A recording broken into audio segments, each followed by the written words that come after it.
এই ভিডিওটা ফেসবুক ইউটিউবের ইতিহাসে সবচেয়ে মূল্যবান ভিডিও, তাই ভিডিওটা সম্পূর্ণ মনোযোগ সহকারে দেখুন।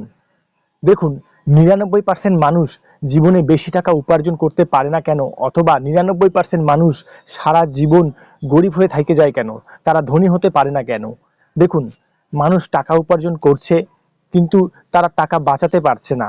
মাস শেষে দেখছে তার পকেটে টাকাই থাকে না, আননেসেসারি সে খরচা করে। প্রয়োজন আর চাওয়ার মধ্যে সে পার্থক্যই বোঝে না। মানুষ প্রয়োজন বুঝে যদি চলে তাহলে মানুষের প্রয়োজন খুব কম।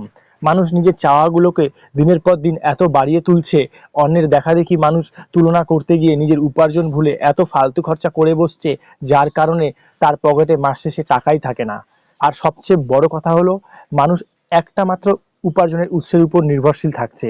সে ভাবছেই না এইভাবে যে আর একটা উপার্জনের উৎস কীভাবে তৈরি করা যায়, বা আমার আজকে ১০,০০০ টাকা স্যালারি, পরের মাস থেকে বা ২ মাস পর থেকে আমি আমার স্যালারি কি করে ১৫,০০০ টাকা ২০,০০০ টাকা করব, এটা সে ভাবছেই না।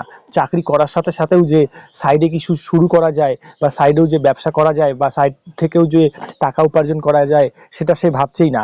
একটা ইনকাম সোর্সের উপরেই সারা জীবন নির্ভরশীল হয়ে থেকে যাচ্ছে, এবং কাজটা চলে গেলে তাকে অন্যের ভরসায় জীবনযাপন করতে হচ্ছে, বা লোন নিয়ে জীবনযাপন করতে হচ্ছে।